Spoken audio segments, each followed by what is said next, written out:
Hi folks, Roge here. I'm not in the wood shop.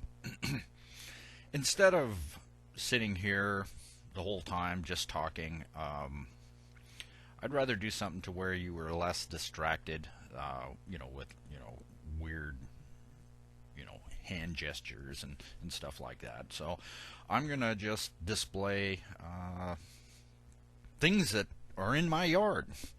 So most of the pictures, all but one, were taken this morning when I walked around in the yard. And the things that are there just came about because I am who I am. Alright, so I'll just get that started and then we'll get right to it. Now I have recognized a need to be more clear and concise regarding the Holy Grail so that people can gain the knowledge more quickly and efficiently.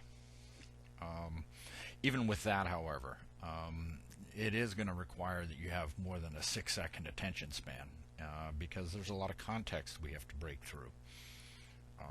So before I get into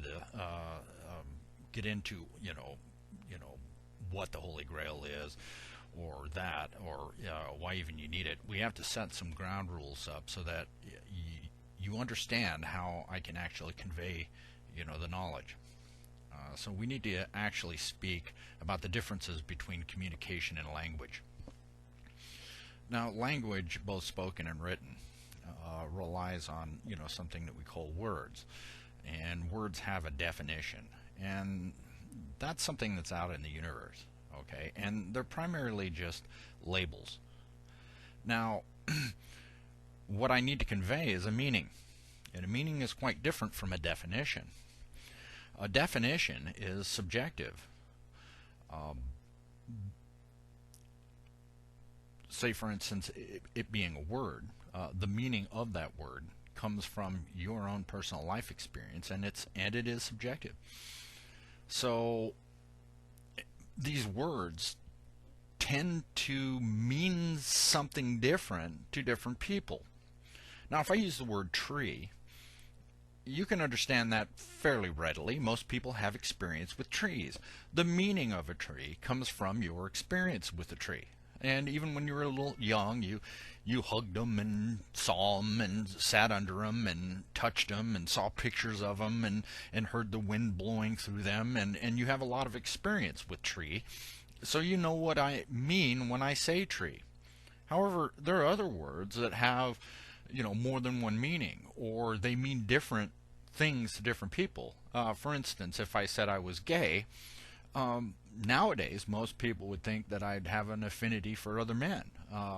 But if I meant that, hey, I'm just glad or happy, then I wouldn't be accurately conveying what I meant, to the listener.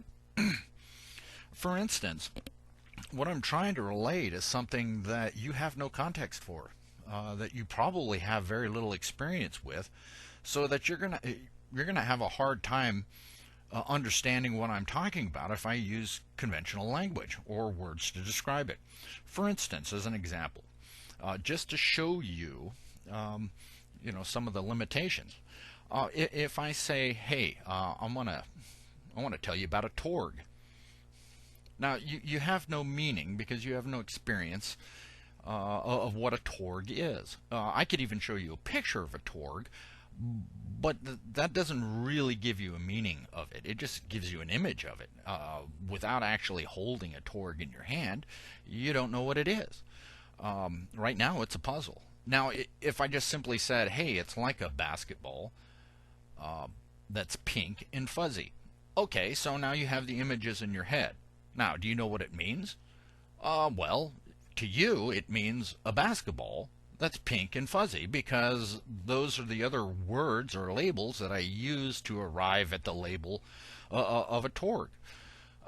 So you have to realize that there is a huge limitation to language, and it is just prone to misunderstanding, and it's not a very effective way to bring about a communication. So often I have to rely on things like metaphor or parable. Now, it's not the words themselves or the sound of the words that bring about a transference of meaning. It is those spaces in between the words.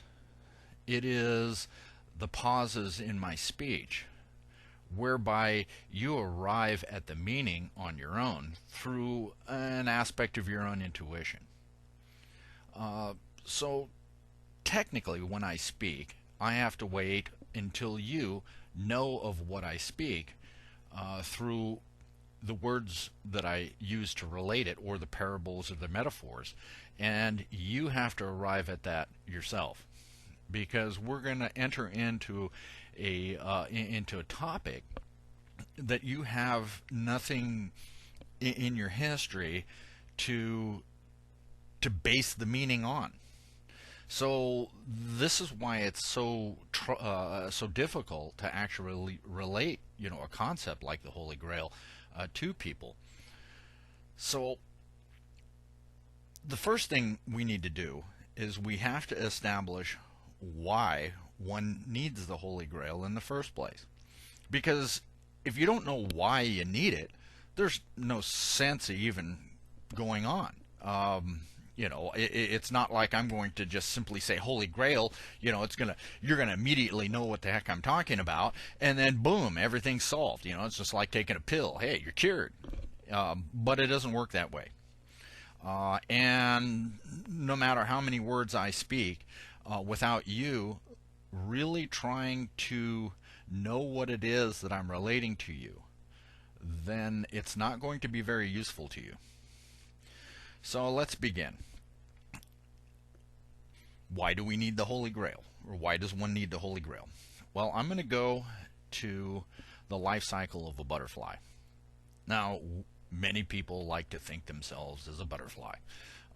They're very beautiful, they're very useful, and they symbolize freedom. But let's look at the life cycle of a butterfly, because there's a good metaphor here. And I want to compare that life cycle to our life cycle. And I don't mean the physical life cycle, because most people are very familiar with the physical life cycle of a human being. We're born, we're, weak little babies. The grown-ups around us teach us how to live and how, and what to do. And then we enter a stage of puberty. Then we become adult-sized, and then we have more. Then we reproduce ourselves physically. What I'm talking about is more of a spiritual life cycle, and that we're not very familiar with, obviously, because we can just look around at the world and tell that we just don't have it together. So when you look at the life cycle of a butterfly, most people want to consider themselves butterflies, but most of them are in another stage of the butterfly life cycle, and most people are larvae or caterpillars. Okay, we all want to be butterflies, but we don't realize that we're just caterpillars. Okay, now, hey, there's nothing wrong with that. I love larvae. I'm a larva lover. But most people are in that stage. There's a few people that are pupa or chrysalises and are in this transition stage. And that transition stage is, a period of deep introspection. It's like a pulling away from everybody and really thinking about it and contemplating it. But there are very few butterflies out there. And there's lots of larvae. In fact, most people are larvae. And there's nothing wrong with that. It is an essential part of our growth. However, we have to appreciate what being a larva is. Okay, now a larva is preoccupied with consumption. Okay, so if you look at a caterpillar, every gardener knows that yeah, butterflies are real nice, they're very useful, they do pollinate. However, in order to get to butterflies, you're going to lose a lot of plants because a caterpillar is eating and eating and eating and consuming. Um, and their entire existence at that stage is characterized by a hunger to fill a hole that cannot be filled. So they're always hungry, and that's good because we're gaining experience at that stage that make us well-rounded and give us the necessary resources we need to actually become butterflies. So it is necessary. However, if you look at mankind right now, most of the people being caterpillars, we can see easily that we are eating up a lot of resources. We're buying, we're consuming, and and of course, when you consume a lot, you defecate a lot. So we're creating huge mess here. So the appreciation that you're just a caterpillar is very very important, but you have to realize that from the perspective of being a caterpillar, you're not going to be able to fill that hole that is the essential aspect of your nature. One of the issues now with the large number of caterpillars in the world is that nature tends to find an equilibrium. And nowadays, with that many caterpillars consuming all of the resources, nature is going to find a way to balance that equilibrium. Now, either a lot of us are going to become butterflies, or nature is going to find a way to solve the problem. That's okay, all right? Now, nature is not a function of luck, chance, or accident. Nature is conscious, and nature has a mind, and nature is in full control here. So with this unbalanced, disproportionate amount of larvae or caterpillars in the world right now, there's a huge pressure to either force a metamorphosis into butterflies or to manage the surplus. Okay? Now, being a butterfly doesn't consume near the amount of resources that being a caterpillar does. It actually provides a benefit to nature in that it goes around and actually pollinates. Oh yeah, it eats a little bit of nectar, but it really doesn't need nearly the amount of resources that a caterpillar does. And right now, it's like a plague. You imagine a garden when you've got thousands and thousands of caterpillars in there. You really don't have a garden. At which point, we're getting very close to exhausting the resource supply, and we're either going to be starved or we're going to become fodder for predators. And the number of predators out there right now who feed on caterpillars is quite extensive. Now, there are a number of people out there, especially those that prey on caterpillars, that tend to want to keep you as a caterpillar, and so therefore they leave out essential knowledge that you need to go through your transition. So the Holy Grail is an essential aspect of the spiritual transformational process from transitioning from a caterpillar to a chrysalis into an emerging butterfly. And I haven't done a very good job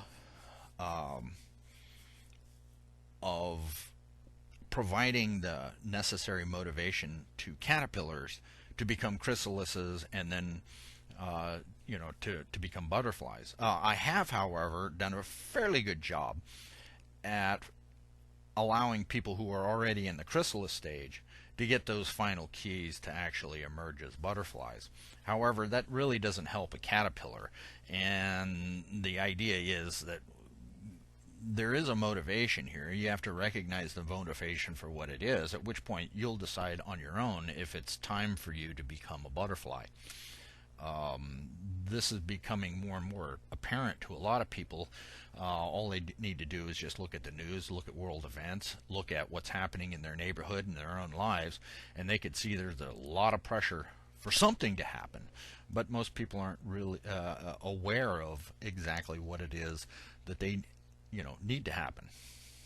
Now, what the Holy Grail does is it provides the tools to actually become a spiritual adult,